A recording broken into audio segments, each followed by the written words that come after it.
दूसरी शादी। आदि की शादी के लिए उसके मम्मी पापा रिया के घर जाते हैं। अरे कैसे कर दे शादी भाई साहब, आपका बेटा तो अभी कुछ करता ही नहीं है। सुना है आगे पढ़ाई करने के लिए शहर भी जा रहा है। तभी तो भाई साहब हम चाहते हैं कि शहर जाने से पहले इसकी शादी कर दे। और कमाने का क्या है, हर कोई तो पढ़ लिख कर कमाता ही है। हाँ हाँ, और गांव का सबसे बड़ा मकान और समृद्ध परिवार से है आदि। मुझे तो समझ में ही नहीं आता, इतनी जल्दी शादी। रिया भी अभी पढ़ रही है, इतनी अच्छी है वो पढ़ाई लिखाई में, कैसे शादी कर दूं? आप लोग थोड़ा समय दे। आदि के माता पिता घर चले जाते हैं, जहां आदि के पिता कहते हैं, अरे भाग्यवान, मुझे तो समझ ही नहीं आ रहा कि तू क्यों इतनी जल्दी आदि की शादी करवाना चाहती है। पढ़ लिख कर कमाई धमाई करने लायक हो जाए तो फिर कर देना शादी। अरे आप चुप रहिए। रिया जैसी लड़कियों के लिए शादी के रिश्तों की कमी है क्या? इतनी सुंदर, संस्कारी, पढ़ी लिखी और अच्छी परवरिश वाली लड़की है वो। मैं तो छोड़ ही नहीं सकती ये रिश्ता किसी भी कीमत में। बता दे रही हूँ, रिया की शादी आदि से ना कराई ना तो मैं जहर खाकर जान दे दूंगी। पूरे गांव में नाम है उन लोगों का, नौकर चाकर कितने लगे हैं उनके घर में। अरे मेरी बेटी तो राज करेगी, राज।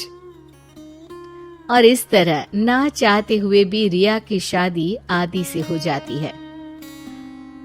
अरे बेटी, ये ले तेरी किताबें, पढ़ाई बिल्कुल ना छोड़ना। तू तो मेरी गर्व करने वाली बहू है, बड़ा नाम है तेरा गांव में। हाँ, आखिर पसंद किसने किया है रिया को आदि के लिए? आदि को गांव की रिया इतनी पसंद नहीं होती है। अरे यार, तू तो बड़ा लक्की निकला, रिया जैसी लड़की से तेरी शादी हो गई। अरे लक्की की क्या बात है, वो भी तो मेरे जैसे लड़के की बीवी बनकर किस्मत वाली बनी है ना। अरे अब तो तू रह नहीं दे, ना तो तू कमाता है ना ही पढ़ने में अच्छा है। क्या है तुझमें? बस पैसा, और वो भी बाप का। आदि को दोस्तों की बात पर बहुत गुस्सा आता है। पिताजी, मैं शहर जाना चाहता हूँ आगे की पढ़ाई के लिए। अरे बेटा, लेकिन यहाँ की पढ़ाई तो पहले पूरी हो जाए। नहीं नहीं, अब मैं किसी भी हालत में शहर में ही रहकर पढ़ाई करूंगा। रिया को आदि का ये व्यवहार अजीब लगता है कि अचानक नई शादी के बाद आदि ऐसा क्यों बोल रहा है। खैर, आदि पढ़ाई के लिए शहर चला जाता है और रिया गांव में रहकर सास ससुर की सेवा करती और बचे वक्त में पढ़ाई। अरे देखो, दामाद जी तो शहर चले गए, हमारी बेटी बेचारी अकेली रह गई। उसे कुछ दिनों के लिए यहीं बुला लाओ ना। रिया की माँ रिया के ससुराल उसे लेने जाती है कि उसके सास ससुर कहते हैं, अरे नहीं नहीं बहन जी, हमारा मन तो रिया के बिना नहीं लगेगा। हाँ माँ, इनको तो शहर जाना ही था पढ़ाई के लिए, बस थोड़ा पहले चले गए। माँ खाली हाथ वापस आ जाती है।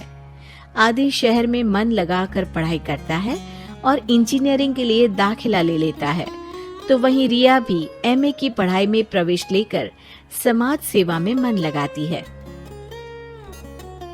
तुझे देखकर लगता है कि मैंने तेरे साथ ठीक नहीं किया बेटी। शादी तो करवा दी लेकिन पति का साथ नहीं मिला। अरे तो क्या हुआ, जैसे मैं अपने माँ पापा के साथ थी वैसे अब आप दोनों के साथ हूँ, है ना? सास खुश हो जाती है। अरे सुनो, बहू आदि लौट रहा है शहर से, वो कल आ जाएगा, तुम लोग तैयारी कर लो। रिया ये सुनकर खुश हो जाती है। वो सोच लेती है कि अब वो कुछ दिनों तक आदि के साथ क्वालिटी टाइम बिताएगी, लेकिन जब आदि घर आता है तो उसके साथ होती है एक शहर की लड़की जो जींस और टॉप में होती है। ये मेरी दोस्त है, मेरे साथ रहेगी। आदि उसे अपने मम्मी पापा से मिलवाता है लेकिन रिया से नहीं। रिया सबके लिए खाना लगाती है। अरे ये नौकरानी कितनी सुंदर है, खाना भी अच्छा बनाया है।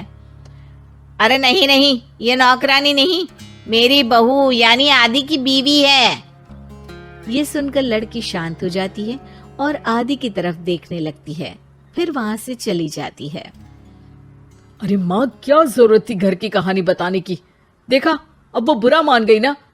वैसे भी मैं आप लोगों को बता देता हूँ, मुझे रिया के साथ नहीं रहना। मैं शिवानी से प्यार करता हूँ और उसी से शादी करूंगा। मैं रिया को छोड़ रहा हूँ। आदि ये बोलकर उस लड़की के साथ शहर चला जाता है। रिया ये सब देखकर रोने लगती है, अपने कमरे में चली जाती है जहाँ सास ससुर उसके पीछे आते हैं। हमें माफ कर दे बेटा। वो दोनों उसके सामने हाथ जोड़ते हैं। आप लोग ऐसा क्यों बोल रहे हैं? ये तो मेरी किस्मत थी, पर अब मैंने सोचा है कि मैं भी आगे पढ़ाई करके आगे बढ़ूंगी। रिया पढ़ाई लिखाई करके पूरे जिले की कलेक्टर बनती है। आदि उसे छोड़कर शिवानी से शहर में ही शादी कर लेता है। फिर एक दिन रिया के ससुराल में, अरे बेटी रिया, तुझसे मिलने कोई आया है। कौन है माँ? हमें आपकी बहू के बारे में सब पता है। मैं आप लोगों से अपने बेटे के लिए आपकी बहू का हाथ मांगने आई हूँ। रिया के सास ससुर और माता पिता ने मिलकर ये फैसला किया था कि वो रिया की शादी करवा देंगे। पूरे जिले में नाम कमा चुकी रिया की शादी उससे भी बड़े ओहदे के सिट से हो रही होती है कि शादी वाले दिन आदि भी वहां आ जाता है। अरे माँ, ये क्या हो रहा है? तेरी हिम्मत कैसे हुई घर में घुसने की? पूरे गांव में हम लोगों की नाक कटा अकेला छोड़ गया था एक लड़की के लिए, अब क्या लेने आया है? माँ, वो लड़की ठीक नहीं निकली, उसने मुझे धोखा दे दिया। माँ, मैं रिया की कीमत समझ चुका हूँ। अरे इतने बड़े जिले की कलेक्टर है वो। मैं यहाँ नहीं था, फिर भी उसने आप लोगों का पूरा ध्यान रखा। बहुत लेट हो चुका है बेटा। रिया आज अपनी नई जिंदगी की शुरुआत करने जा रही है, अब उसे भी जीने का हक है। वो तेरी सुविधा से जिंदगी नहीं जी सकती। तूने तो हीरा खो दिया बेटा।